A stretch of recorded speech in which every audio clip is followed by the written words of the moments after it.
Eating disorders have the second highest mortality rate of any mental illness.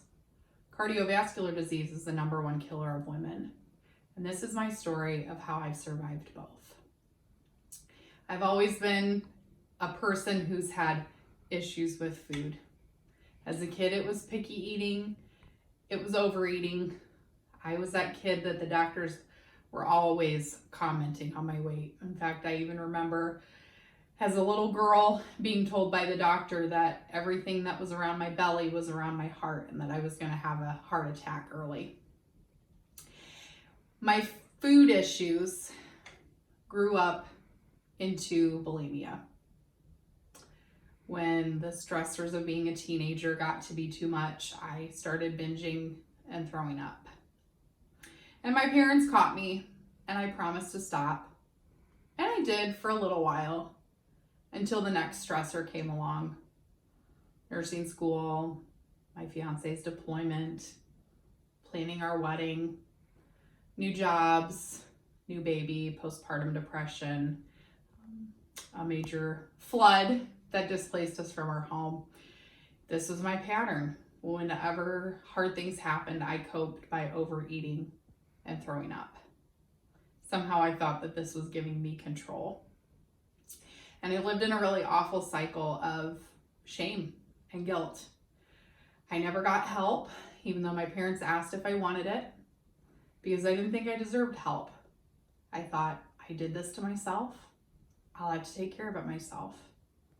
I had all these irrational thoughts of if I only had more self-control, I could stop. I wouldn't binge eat. And if I wouldn't binge eat, then I wouldn't throw up. And then one day I started seeing a therapist, and she told me something that changed everything for me. I had a chronic brain disease. It wasn't lack of self-control. It wasn't vanity. It was a mental illness. My eating disorder was a mental illness.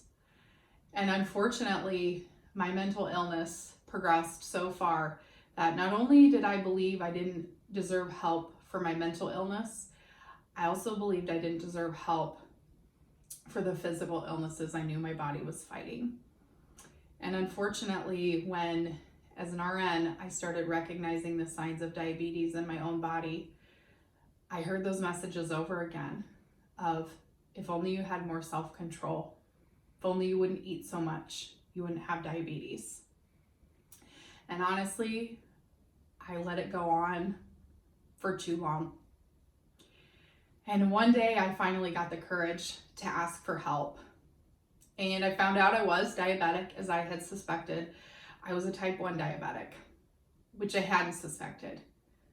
Type 1 diabetes meant I didn't cause it and I couldn't have prevented it because it was autoimmune.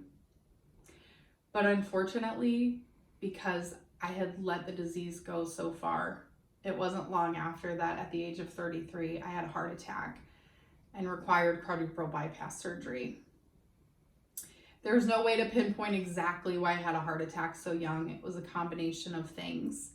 But I know that had I not felt the shame of my mental illness, of my eating disorder, had I chosen to get help for my medical concerns, had I been able to shut off that eating disorder voice long enough to get myself help, I know that my health wouldn't have met a crisis point.